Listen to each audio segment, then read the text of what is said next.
관련해서 김연경 교수님께서 강의를 해주시겠는데요.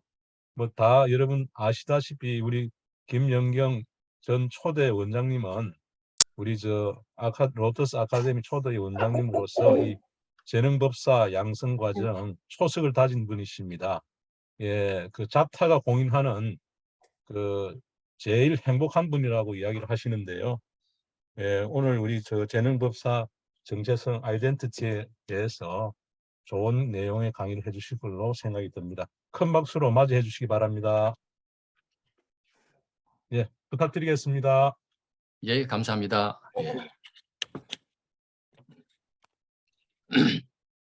재능법사의 정체성 부제를 좀 거창하게 달았습니다.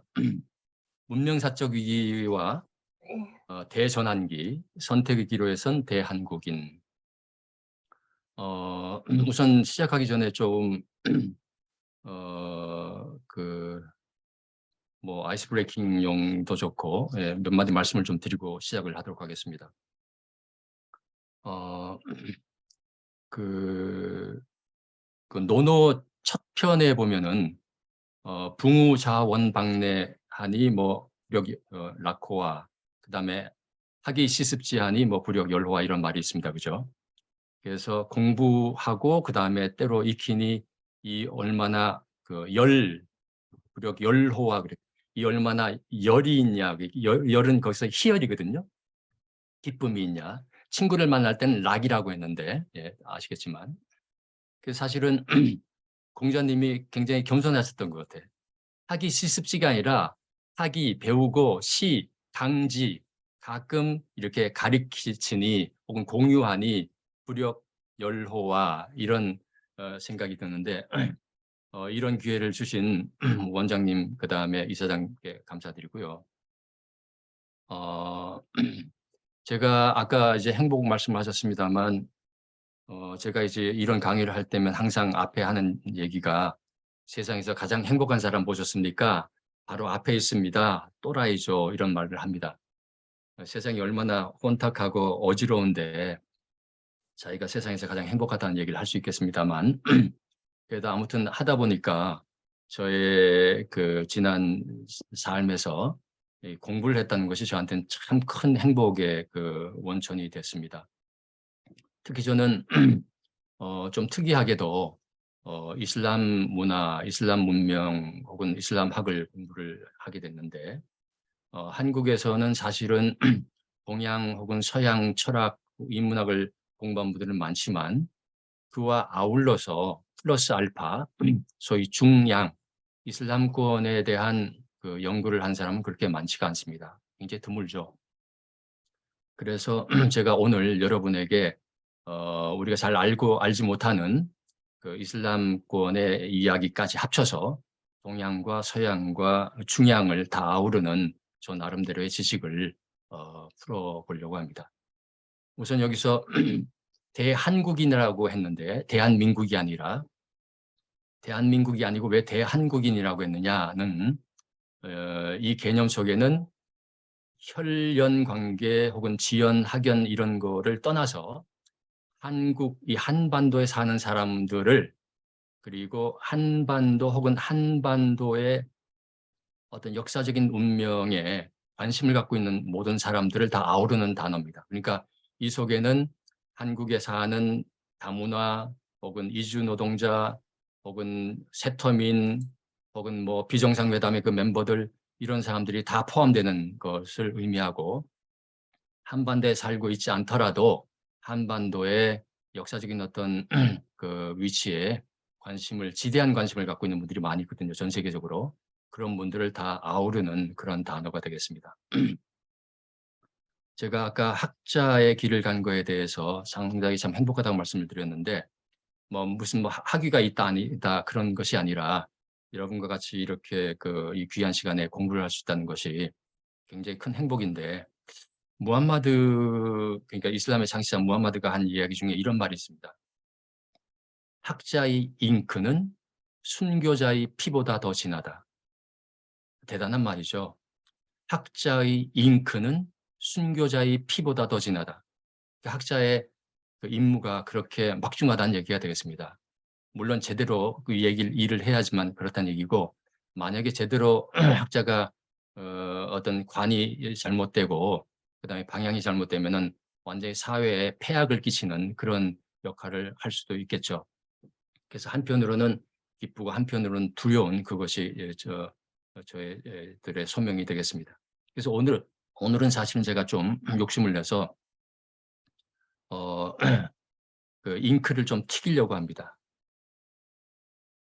이로 말미암아 어떤 분한테는 도대체 이게 무슨 소리야 하면서 그 미친놈 이런 소리를 할 수도 있겠지만, 또 다른 한편으로는 어떤 분은 뭔가 번쩍이는 성광을 보았다는 그런 느낌이 들 수도 있겠습니다. 아무튼 저는 고대 사회학과에서 학사 학위를 했고, 그다음에 아까 말씀드렸듯이 퀴스트에 들어가서 컴퓨터 프로그래머로 여러분이 지금 전 국민이 가입돼 있는 당신은 의료보험관리공단이라고 했습니다만 그 건보죠, 건강보험. 거기에서 특히 통계팀 일을 했습니다. 그리고 한 2년 있다가 독일로 유학을 가서 종교학, 그중에서도 이슬람을 공부를 했고, 몇 년 전에는 제가 고대 사이버대학에서 평생교육 학사를 또 하고 평생교육사 자격증을 받았고요. 그다음에 보시다시피 처음 보는 분도 있을 것 같아서 말씀드리면, 여기는 한옥은 제가 지금 강의를 하고 있는 아름다운 집입니다. 자, 제가 철이 들어서 접한 책 중에 가장 좋아하는 책 가운데 하나가 법구경인데요. 법구경에 보면은 이런 말이 있습니다. 내 자식이다, 내 아들이다, 내 재산이다. 어리석은 자는 이렇게 생각한다. 나도 내가 아니거늘 내 아들은 뭐고 내 재산은 또 뭐란 말인가. 이게 법구경 62쪽에 나온 얘기인데요. 제가 공부를 해보니까 세계 종교 창시자들한테는 부처님을 포함해서 공통된 것이 있습니다. 어떤 것이 공통되냐면은 이분들의 가르침은 상식을 벗어나는, 그러니까 일상적인 사람들에게는 내 자식이다, 내 재산이다가 당연한데 이것이 아니라고 한다거나 아니면은 나도 내가 아니다 하는 것은 사실은 상식을 벗어나는 거죠. 그리고 그러면서도 이 세계 종교 창시자들의 말씀을 꼼꼼히 이렇게 분석을 해보면은 그야말로 만고불변의 진리가 거기에 포함이 돼 있고, 또 하나 이분들의 가르침을 깊이 들어가면은 일맥상통하는 게 있습니다. 그래서 오강남 교수는 심층 종교 혹은 표층 종교라고 그러는데, 여러분이 만약에 기독교가 됐든 불교가 됐든 이슬람이 됐든 혹은 또 다른 어떤 세계 종교, 조라스트라든가 이런 걸 아주 깊이 연구를 하다 보면은 거기에는 뭔가 일맥상통하는 게 있습니다. 오늘 제가 그런 말씀을 드릴 텐데요. 저는 사실은 불경을 독일에 가서 독일 말로 읽었을 때 깨달은 게 하나 있는데, 이런 말이었구나 하는 그런, 그게 뭐냐면은 한자로 된 불경을 한글로 번역한 거를 갖다가 읽고서 뭔가 좀 선명하지 않던 것이 독일 말로 번역된 거 혹은 영어로 번역된 걸 보니까 그 의미가 아주 명쾌하더라고요. 그래서 요즘도 가끔 불경을 볼 때는 가능하면은 영어 그 번역본을 갖다 보게 되는데, 지금 영어는 이렇게 되어 있습니다. 이게 법구경인데요. I have sons, I have wells, 그죠? 나에게는 아들이 있다, 나에게는 자식이 있다, 나는 재산이 있다. 라고 어리석은 사람들은 거기에 애착을 갖고 이제 괴로워한다. Indeed, 실로 여기는 I가 아니라 he라고 되어 있습니다. He himself, 그도 그 자신이 아니거늘 어떻게 해서 아들이냐 혹은 그 재산이냐 하느냐, 이렇게 이제 원어는 돼 있더라고요. 이제 그러니까 그 영어로 번역된 거. 여기서 sons도 보면은 푸타, 여기 밑에 푸타라 그래가지고 산스크리트 의미로는 아들이라는 의미도 있고 아들, 딸의 의미도 있습니다. 그러니까 우리나라 말로 번역을 한다면은 자식 이렇게 얘기하면 되겠죠. 자, 저는 이 말을 패러디해서 혹은 좀 더 고상하게 얘기하면은 유추해서 부처님이 만약 오늘날 지금 있다면은 지금 이 자리에 계신다면은 뭐라고 말씀하실까라고 생각을 해서 한자를 적어봤습니다. 내 아들이다, 내 재산이다, 내 민족이다, 내 종교다. 어리석은 자는 이렇게 생각한다. 나도 내가 아니거늘 내 아들, 내 재산은 뭐고 내 민족, 내 종교는 또 뭐란 말인가. 상식에 벗어나는 얘기죠. 여기서 나도 내가 아니거들. Indeed, he himself is not his own. 이거는 뭐 여러분이 다 아는 얘기죠. 특히 불자들에게는 핵심적인 그 가르침이니까. 지금 여기에 있는 것처럼 보이는 모든 존재는 고정불변의 실체가 로 있는 것이 아니라 잠시 인연 따라 있는 것, 소위 인연 가합, 가짜 합의 작용으로 있는 것이다. 이런 말이죠. 소위 제법 무아란 말입니다. 그런데 이렇게 따지면은 일상적인, 그러니까 이성적인 차원에서는 이런 질문을 할 수가 있습니다. 재행무상이라면, 제법 무아라면, 모든 것이 아무것도 없다면, 그렇다면 팔정도 혹은 육바라밀을 연마하고 그 많은 계율을 지키는 건 무슨 의미가 있냐라는 그런 의문을 할 수가 있죠. 예. 이게 이제 그 팔리어로는 안아타 혹은 그 산스크리트어는 안아트만인데 저는 여기에서 이 무아라는 단어가 이게 번역이 잘못된 게 아니냐, 잘못됐다라는 주장을 하는데요. 이걸 그냥 비야라고 했어야 된다라고 생각을 합니다. 무슨 말이냐면은 부처님이 여기서 하시고 싶었던 말씀은 제가 생각하기에는 나가 없다가 아니라 네가 생각하는 그런 나는 없다 이런 말이 아니겠는가. 그렇다면은 무아라는 그 무자 없을 무자보다는 안일 비자를 써서 비야라고 하는 것이 더 적합하다라는 것이 저의 주장이고 물론 뭐 형이사학적인 차원으로 올라가면은 그 달리 해석을 할 수 있겠지만 일단 이성적인 논리적인 차원에서는 이렇게 해석하는 것이 다른 여러 구절을 이해할 때 다른 부처님의 가르침을 아까 팔정도 육바라밀이라든가 여러 가지 율장에 나오는 계율이라든가 이런 걸 갖다가 합리적으로 이해할 때는 더 도움이 되겠다는 말씀을 드리고 싶습니다. 그렇다면은 나라고 생각하는 나보다 혹은 내 아들, 내 재산이라고 생각하는 내 것보다 내 민족, 내 종교라고 생각하는 내 것보다 나에게 더 본질적인 것이 있다고 저는 생각이 하는데 그것이 무엇일까요? 그 대답을 저는 법구경에서 찾았습니다. 뭐냐면 법구경 58 4장에 보면 이런 말이 나옵니다. 중국말로는 화향천리행 인덕 만년훈 이렇게 번역이 되어 있습니다. 정말 번역이 기가 막히게 잘 되어 있죠. 그러니까 꽃향기는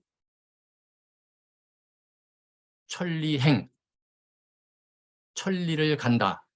하지만 인덕, 사람의 향기는 만년, 천리, 만년, 천리는 공간적인 개념이고요. 만년은 시간적인 개념입니다. 하지만 사람의 향기는 만년이나 그 냄새가 난다. 그래서 번역을 원어는 이 법구경 54의 원어는 이렇게 되어 있습니다. 꽃향기는 바람을 거스르지 못한다. 백단향, 타가라, 자스민 향기도 예외가 아니다. 그러나 사람이 지닌 미덕의 향기는 바람을 거슬러 온 세상에 두루 퍼진다. 그 영어로 보면 이렇게 되어 있는데요. 그러니까 번역을 할 때 중국말로 번역을 할 때 진짜 번역이 어려운 작업이죠. 하여튼 번역은 하나는 공간, 하나는 시간으로 해가지고 기가 막히게 하여튼 번역을 해서 그 의미는 전달이 되는데 이거를 보면은 인간에게 있어서 무엇이 중요한지 뭐 무아 혹은 뭐 아무것도 없다가 아니라 인간에게는 무언가가 있는데 그게 뭐냐? 바로 미덕이라는 얘기죠.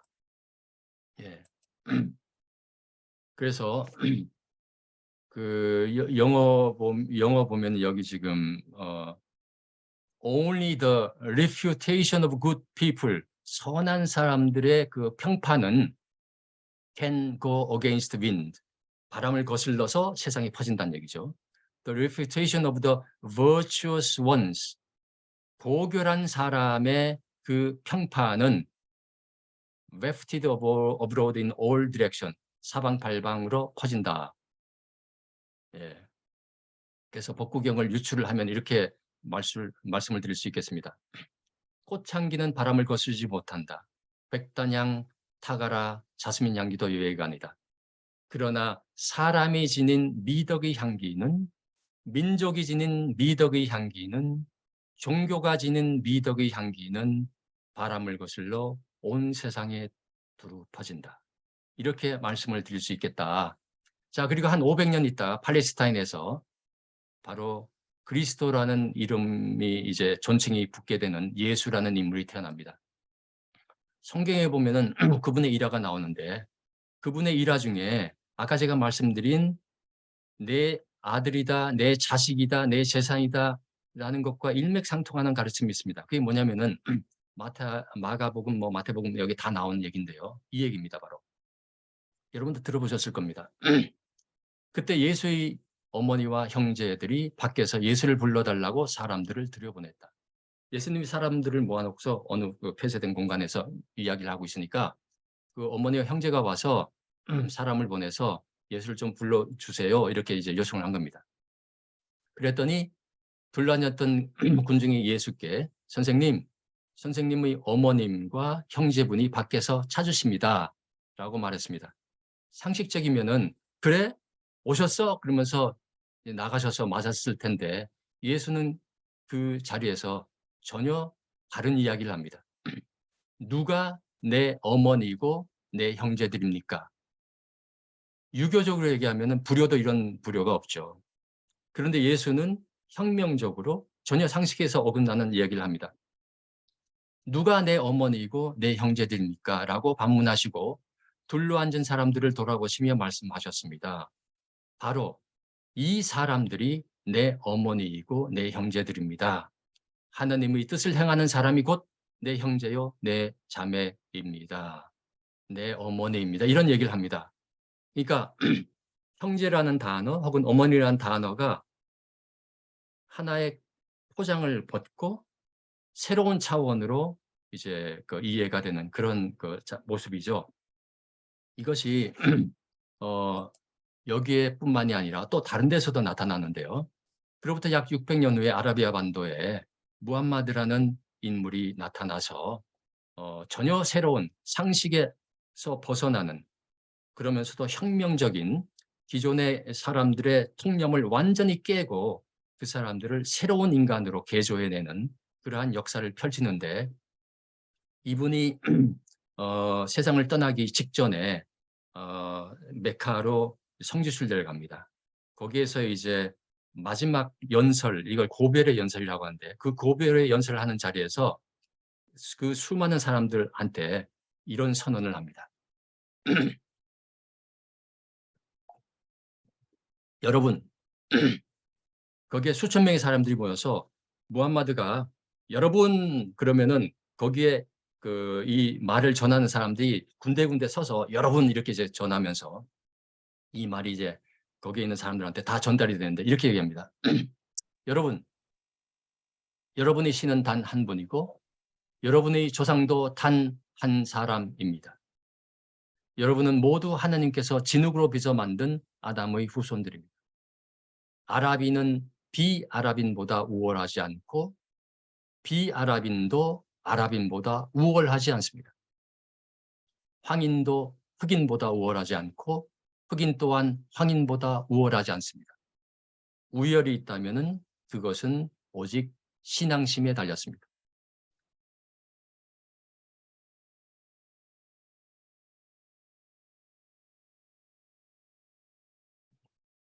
뭔가 일맥상통하지 않습니까? 꾸란에는 이런 말이 있습니다. 사람들이여, 우리는 똑같은 맥락이죠. 아까 한 얘기는 무함마드가 인간으로서 한 얘기입니다. 그건 이제 하디스라고 그러고 꾸란은 계시를 받아서 전달된 언어인데 그러니까 하나님의 말씀이란 얘기죠. 그 속에는 이런 말이 있습니다. 사람들이여, 우리는 한 명의 남성과 한 명의 여성으로부터 너희들을 창조했고 시족과 부족을 이루도록 했으니 이는 너희들이 서로 친히 사귀도록 하기 위함이다. 그러니 자신의 혈통을 뽐내거나 우쭐거리지 말라. 하나님의 눈엔 가장 정의로운 사람이 가장 훌륭한 사람입니다. 예. 그리고 또 꾸란에는 이런 말이 있습니다. 너희 자손과 제사는 하나의 시험에 불과하다. 이걸 달리 유추해서 말하면은 너희 민족, 너희 종교는 하나의 시험에 불과하다. 자, 오늘날의 시대 상황을 말씀을 드리겠습니다. 2016년에 3월 달에 서울 광화문 포시즌 호텔에서 역사적인 대국이 있었습니다. 그죠? 바로 알파고와 이세돌이 맞붙었습니다. 그 결과는 여러분이 아실 겁니다. 그런데 이 알파고, 이세돌을 이긴 알파고 리는 곧 알파고 제로한테 깨지는데 그 내용이 네이처지에 소개되어 있습니다. 말씀을 드리면은 알파고 팀은 2017년 10월 19일 네이처지에 알파고 제로를 소개했습니다. 알파고 제로는 혼자 바둑을 연습해 3일 만에 100대 0으로 알파고 리, 그 알파고 이세돌을 깬 알파고 리를 이겼고요. 20일 만에는 알파고 마스터에 올랐습니다. 40일 만에는 혼자 공부해서 이전 버전을 모두 넘어섰고 이 회사는 알파고 프로젝트를 접었습니다. 이제 더 이상 할 필요 없다. 드디어 테크놀로지컬 싱귤러리티, 기술적 특이점을 바둑에 있어서는 통과한 겁니다. 이 기술적 특이점이 뭐냐면은 인간의 지능을 인공지능이 넘어서는 그 시점을 기술적 특이점이라고 하는데 드디어 그거를 바둑에서는 넘어섰고 지금 우리는 그 시대를 통과하고 있습니다. 다른 분야에서도 이제 계속 인공지능이 인간을 능가하기 시작을 했고 그림이라든가 지금 뭐 여러분 저 요즘 최대 화두가 되고 있는 챗 GPT 이런 거는 그죠? 이미 챗 GPT 제가 오늘 아침에 써보니까 대학원 수준의 그 수준이더라고요. 계속 진화를 하겠죠?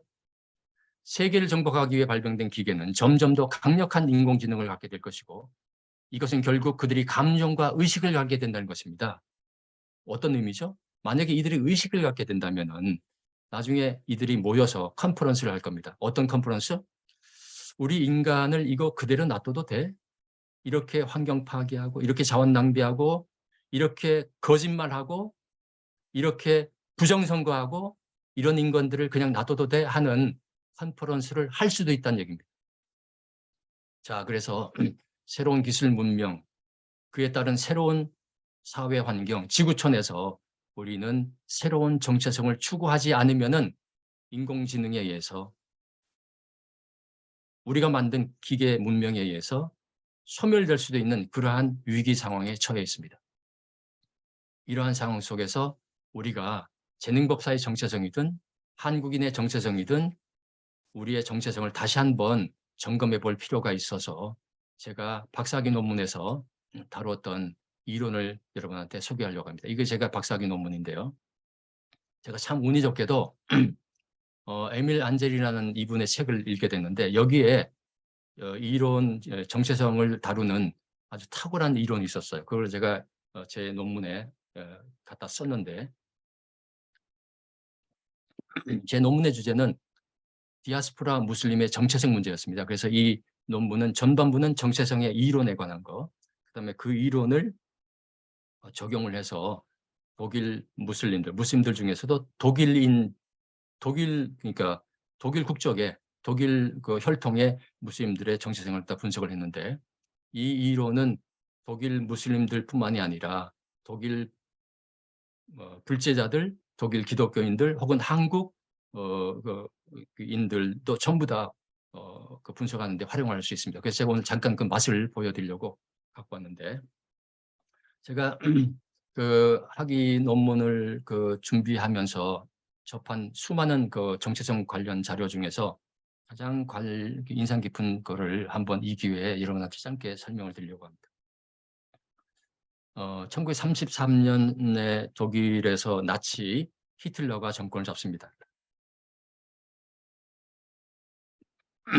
그리고 나서 한 34년경에 아리안법이라는 것을 제정합니다. 아리안법은 뭐냐면은 아리안 민족이 아니면은, 예, 한국 민족이 아니면은, 아랍 민족이 아니면은, 예, 독일 민족이 아니면은 공무원이 될 수 없는 법을 제정을 합니다. 군인도 될 수 없고 교육자도 될 수 없고 공무원도 될 수 없는 그런 법인데, 그때 독일 교회는 목사들이 교회세를 국가에서 거둬서 나눠줘서 거의 준공무원 수준이었습니다. 그렇게 되니까 자연히 독일 교회, 루터 교회 목사들 중에도 독일인, 아리안이 아닌 사람은 옷을 벗어야 했습니다. 그 중에는 유대인들도 있었습니다. 유대인들 중에도 그 세속화 과정에서 독일 국적으로 그다음에 그 기독교로 개종하는 사람들이 있었거든요. 그런데 기독교로 개종한 유대인은 아리안인이 아니기 때문에 목사직을 벗어야 됐습니다. 이 법이 제정됐을 때 어느 교회 신문에 아주 의미심장한 칼럼이 하나 게재가 됐는데, 그 칼럼의 내용을 제가 지금 설명드리려고 합니다. 그 칼럼의 내용을 간략하게 설명하면 이렇습니다. 주일. 자, 일요일입니다. 일요일. 성가대 노래가 끝나고 목사님이 강단에 올랐습니다. 그리고 잠시 침묵을 지킨 후 교인을 통해서 말씀하셨습니다. 아리안인이 아닌 분들은 다 교회에서 나가주십시오. 침묵이 흘렀고 아무도 나가지 않았습니다. 그러자 목사님이 좀 더 큰 목소리로 말했습니다. 아리안인이 아닌 사람들은 교회에서 나가주십시오. 더 큰 침묵이 흘렀고 그래도 아무도 나가지 않았습니다. 그러자 목사님이 이번에는 단호한 목소리로 말했습니다. 아리안인이 아니면 거 좀 나가주세요. 그러자 목사님 뒤에 십자가에서 예수님이 내려오셔서 교회 밖으로 나가셨습니다. 라는 꽁트가 교회 주보지에 실렸습니다. 물론 즉시 게슈타포가 그 교회를 덮쳤고, 그를 미리 예상한 그 교회 주보 그 편집장이 그걸 썼는데 그 사람은 이미 도망간 다음이다라는 도큐멘트가 있더라고요. 자, 정체성을 분석을 하는 데는 개념이 필요합니다. 학문에는 도구가 필요하죠. 이것이 제가 만든 정체성의 피라미드인데, 피라미드는 면이 4개입니다. 실제는 하나가 더 있죠. 바닥입니다. 그죠? 바닥은 나라고 하고, 제가 지금 말씀드리는 이 정체성의 피라미드는 모든 정체성에 다 적용됩니다. 자, 우리의 정체성은 4개로 구성이 되어 있습니다. 4개 각기 다른. 여러분이 오늘 드리는 제 말씀을 듣고 여러분의 정체성을 한번 분석해 보시기 바랍니다. 뭐 어렵지도 않고 간단한 겁니다. 자, 여러분은 우선 세상에 유일한 존재로 태어납니다. 그래서 제가 영어로도 한번 개념을 만들어 봤는데, Uniqueness Identity. 예. 독일 말로는 Einmaligkeit Identität입니다. 유일 정체성. 여러분은 전부 다 유일합니다. 이 우주에서 유일합니다. 그죠? 그런 인간으로 태어나서 이제 성장을 하게 되는데, 성장을 하면서 얼굴도 바뀌고, 그죠? 생각도 바뀌고, 그다음에 신분도 바뀌고 수없이 바뀌지만 여러분은 동일한 존재로 남습니다. Sameness Identity. 여러분의 정체는 동일합니다. 여러분의 정체는 유일하고 여러분의 정체는 동일합니다. 이건 이제 약간 철학적이고 형이사학적인 문제고, 근데 이것보다 더 중요한 것은 여러분은 태어나자마자 어디인가 소속됩니다. 그러므로 말미암아 소속 정체성을 갖게 됩니다. 한국인, 뭐 어느 학교의 교우, 그죠? 어느 문중의 성씨, 가족 등등등등, 어느 교회 교인, 어느 절의 신자 등등 이 소속 정체성이 있고요. 그렇게 해서 갖게 되는 것이 소속 정체성입니다. 굉장히 중요하죠. 그런데 이것보다 더 중요한 것은 여러분이 갖고 있는 의식입니다. 나는 누구인가? consciousness identity. 이거와 전혀 다른 성격의 정체성입니다. 자, 이 네 개의 정체성은 전혀 다른면서도 같은 주인공을 갖고 있는 정체성입니다. 이게 왜 다르냐면은, 자, 보세요. 이 정체성, 아이덴티티를 범주론으로 분석을 하면 이것이 확연히 다르다는 것을 알 수가 있습니다. 자, 범주는 세 가지 요소로 되어 있습니다. 첫 번째 요소는 주체인데요. 관계 주체입니다.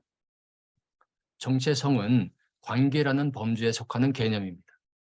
그리고 모든 관계라는 범주에 속하는 모든 개념은 주체, 객체, 그리고 이유로 구성이 되어 있습니다. 여러분은 나라는 주체로서 네 개의 정체성을 갖고 있는데 네 개의 정체성 중에서 예를 들어서 유일 정체성의 관계 객체는 다른 사람입니다. 다른 사람들이 있기 때문에 여러분은 유일한 겁니다. 그죠? 공간적으로. 다른 사람과 상이합니다. 이유는 소속 정체성은 여러분은 어느 집단, 조직에 속해 있습니다. 특히 중요한 것은 국가죠. 국가는 생사 여탈권을 쥐고 있거든요. 그래서 굉장히 중요합니다. 종교 공동체 굉장히 중요합니다. 여러분의 영혼을 관리하고 있으니까. 자, 어떤 정체성은 출생하자마자 갖게 되고 어떤 정체성은 취득을 해야 됩니다. 시험을 봐야 되고 등록금을 내야 되고 회비를 내야 되고 그죠? 이것이 바로 소속 정체성입니다. 동일 정체성은 과거에나 미래의 나가 관계 객체입니다. 이유는 불변입니다. 불변. 아니 생물학적으로 끊임없이 변하고 있고 세포가 분열이 되고 세포가 교체가 되고 있고 생각이 계속 바뀌가 있고 신분이 바뀌고 있고 또 결국은 죽게 되는데 그래도 동일하다고? 예, 그렇습니다. 여러분은 죽어서도 동일한 존재로 남습니다. 자, 그보다 더 중요한 게 의식정체성인데요. 의식정체성은 어떻게 형성이 되느냐? 관계객체가 WX입니다. 여기 W는 with라는 단어고 X는 with identify with X 할 때 그 X입니다.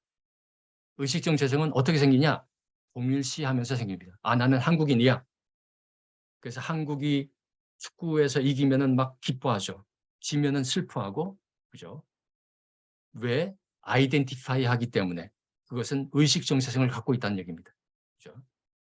어떤 극단적인 경우에는 바비 인형하고 아이덴티파이를 하더라고요. 뭐 붉은 악마와 아이덴티파이를 하고. 남한 땅에 살고 있으면서 주체 사상과 아이덴티파이 한 사람들도 있습니다.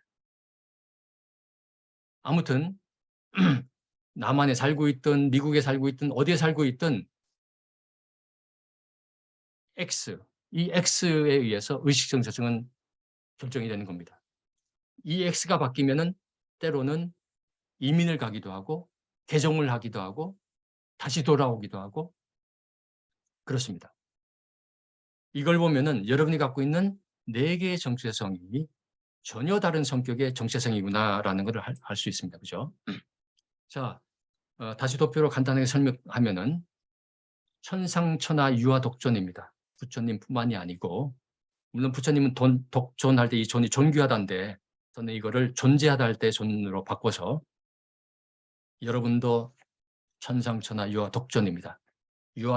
유일 정체성을 갖고 있기 때문에 다른 사람도 마찬가지입니다. 다 그런 의미에서는 귀한 존재입니다. 우리는 끊임없이 변화하지만 그래도 동일한 나가 있습니다. 성전환 수술을 해도 마찬가지입니다. 성씨를 바꿔도 개종을 해도 신분이 바뀌어도 죽어도 여러분은 동일한 그 무엇입니다. 아트만입니다. 아트만. 그리고 여러분은 어디에 소속됐냐에 따라서 여러분의 소속 정체성이 유지가 되기도 하고 바뀌기도 합니다.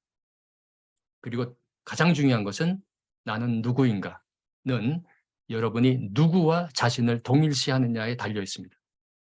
내 민족이다, 내 종교다, 내 가족이다, 내 애인이다. 그죠? 내 재산이다. 자, 재능법사의 정체성은 내가 어디에 소속되어 있느냐를 알고 내가 누구와 혹은 어떤 가치와 여기서 동일치 않는 대상은 인간일 수도 있고요. 재물일 수도 있고요. 이념일 수도 있고 사상일 수도 있고 종교일 수도 있고 민족이라는 하나의 상상 공동체일 수도 있습니다. 이거에 의해서 결정이 됩니다. 저는 여러분에게 재능법사의 정체성은 이런 거다라가 아니라 이러한 틀 속에서 여러분이 각자 어떤 정체성을 택할지를 선택하십시오라는 말씀을 오늘 드리고 싶은 겁니다.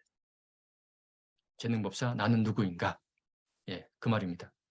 그러면은 여러분이 아이덴티파이한 그러니까 어떤 여러분이 추구하는 이념이나 가치를 여러분이 어떤 것과 여러분의 자신을 아이덴티파이 할지를 선택을 하고 생각을 하는데 도움이 되도록 우리가 속해 있는 시대적인 상황을 분석을 하도록 하겠습니다. 마침 금년 초에 김진현 전 과기부 장관이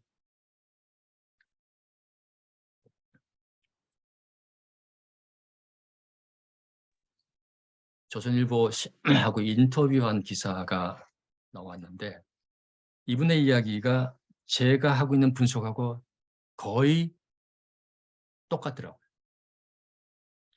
제가 사실 이 주제로 몇 년 전에 강의를 한 적도 있습니다만 김지현 전 장관이 한 이 내용은 사실은 다른 책 출판사에서 했던 내용을 여기 다시 담은 내용인데 아무튼 같더라고요. 그래서 그걸 갖다가 제가 굳이 달리 뭐 분석하는 것보다는 이걸 하는 게 좋겠다 해서 갖고 왔습니다. 자, 대한민국이 처해 있는 현 주소를 진단한다면 1876년 강화도 조약 이후 1953년 휴전협정까지 77년의 절대 비극 상황과 1953년 전쟁이 끝나고 난 다음부터 오늘까지 70년 동안의 평화를 통해 한국은 경제, 정치, 문화 선진화라는 성공의 정점에 도달했습니다. 산업화와 학생, 시민혁명에 의한 민주화, K-팝, 한류 같은 문화 선진국으로 완전 선진국에 가까이 진입을 했습니다. 그런데 아이러니하게도 그 반대, 카운터 디벨로프먼트, 정반대의 성공도 거두었습니다. 역성장 혹은 독착적 근대화라고도 표현을 했는데요. 그럼 도착적 근대화의 절정이 도대체 뭐냐? 한편으로는 남들이 다들 부러워하는 정점에 도달했는가 하면은 다른 한편으로는 남들이 전부 다 혐오하는, 경원시하는 그러한 기록을 갖고 있습니다. 세계에서 가장 낮은 출산율, 세계 최고의 낙태율, 성형수술률, 고소, 고발, 무고 건수, 고화수출 세계 2, 3위, 돈, 황금 만능주의, 가족 이기주의, 집단 이기주의, 세계에서 비슷한 사례 없는 이념적, 계층적, 노사, 교육, 지역, 젠더, 세대, 7대 갈등 뿐만이 아니죠. 다문화, 세터민, 종교 갈등, 이러한 아이러니한 상황에 대한민국이 지금 처해 있습니다. 세계에서 가장 낮은 학교 출산율, 지금은 0.08, 0.81이 2021이니까 지금은 아마 2.80 정도로 떨어졌을 겁니다. 출산율은 낮아지고 사살률은 높아지고 이게 도대체 무슨 요지경인지 누가 봐도 도대체 이런 나라가 어떻게 존재하는지 이런 나라가 앞으로 어떻게 될 거지 이런 생각을 아니 할 수가 없습니다. 우리나라 근대화가 출한 초고속 압축 성장으로 이루어지면서 단절과 양극화가 극성스럽게 전개된 탓입니다. 우리 도착적 사례는 근대화와 현대화의 본향인 서양은 물론 같은 문화권인 중국, 일본, 베트남, 북한에서도 볼 수 없는, 비교할 수도 없는 극단적인 모습을 띠고 있습니다. 자, 이제 선택의 기로에 서 있습니다. 대한민국은 인류가 직면한 세계적 위기의, 근데 이 세계적 위기는 한국뿐만이 아니고 전 세계가 지금 아까 제가 말씀드린 그 테크놀로지컬 싱귤러리티, 인류가 소멸할 것인가 아니면은 지상 낙원을 이 기술 문명으로 이룰 것인가라는 분기점에 서 있거든요. 한국은 거기에 추가해서 그러한 그 기로에 서 있는 것입니다. 인류가 직면한 세계적 위기 해결의 선구자가 되는 길과 역발전, 반근대와 도착 현상의 증폭으로 국가가 해체 또는 세멸하는 패배자의 길이라는 분기점에 지금 대한민국이 서 있습니다. 예.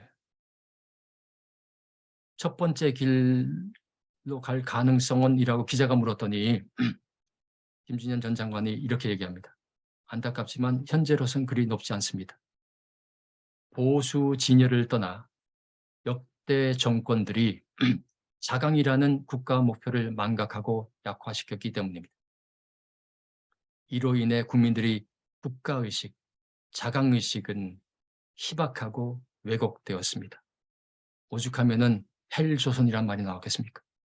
30년에 걸친 북핵 대응에 실패했고 중심 없는 대중 대일 외교 그리고 코미디 같은 문재인 김정은 외교가 생생한 증거입니다.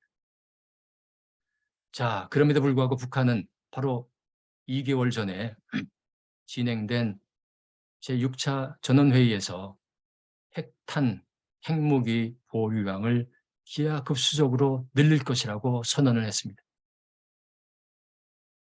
하지만 이런 위기를 한국민이 극복하고 해결할 수 있을까에 대해서 저도 그렇고 김준현 장관도 낙관적인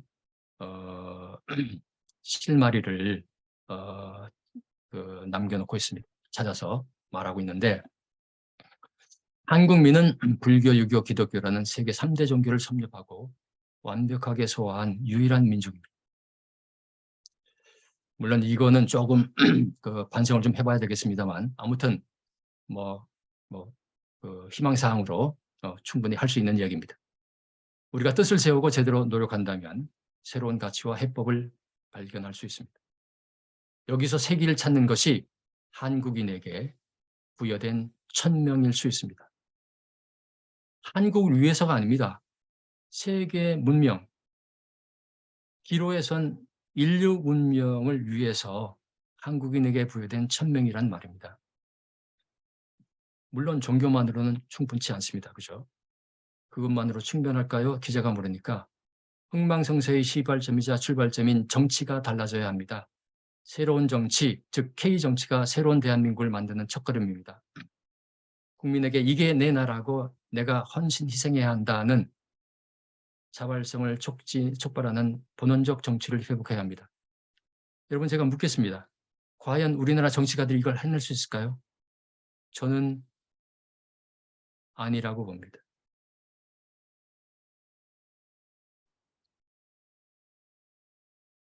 종교는 해낼 수 있을까요? 가능하다고 봅니다.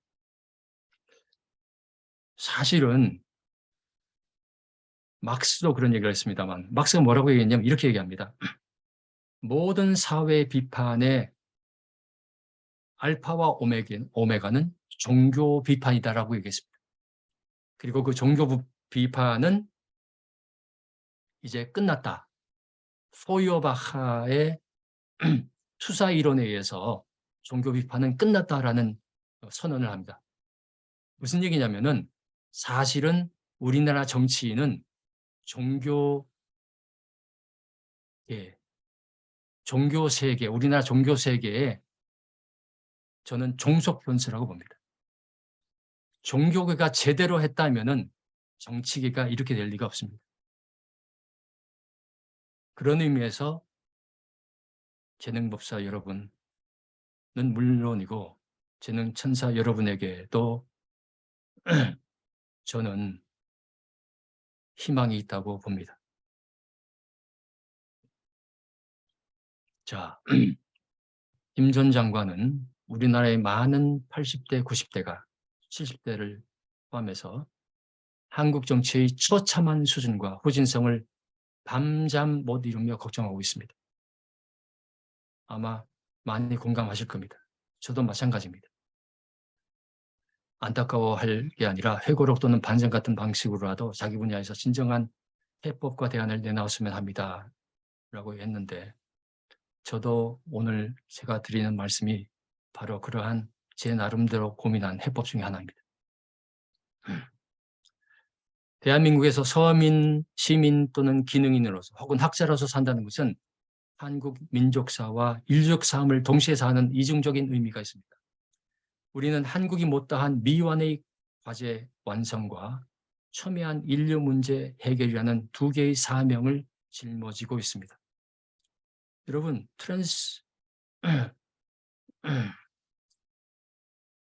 지금 AI 발전이 이 수준으로 가면요. 이제 전쟁은 로봇가 하게 됩니다. 로봇가. 처참한 3, 4세계 대전은 그죠? 순식간에 인류 전체가 멸망할 수 있는 그런 상황이 있습니다. 아무튼 그러한 상황 속에서 이거를 해결할 수 있는 나라가 몇 대겠습니까? 독일, 미국, 중국, 일본, 한국, 다른 못 사는 나라, 아프리카에 있는 나라, 남미에 있는 나라는 하고 싶어도 할 수가 없습니다. 그죠? 한국은 자동차, 바이오, AI 모든 기술을 갖고 있는 전 세계에서 몇 개 되지 않는 나라 중에 하나입니다.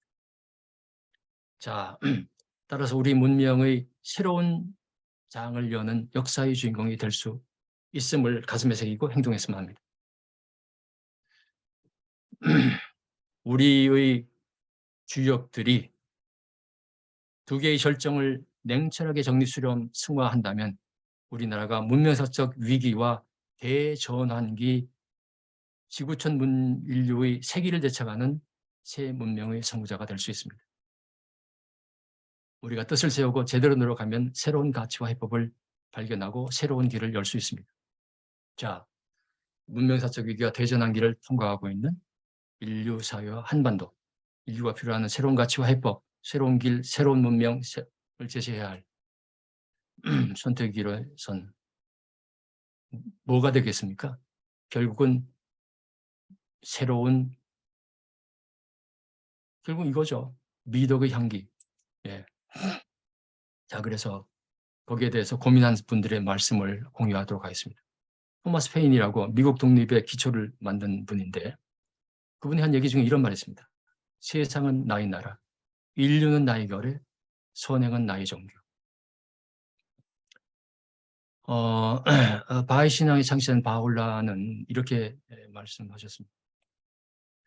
자신의 나라를 자랑하는 것을 자랑하기보다 자신의 민족을 사랑하는 것을 자랑하기보다 전 세계를, 인류를 사랑하는 것을 자랑하라. 세계는 한 나라고 인류는 구국민이다.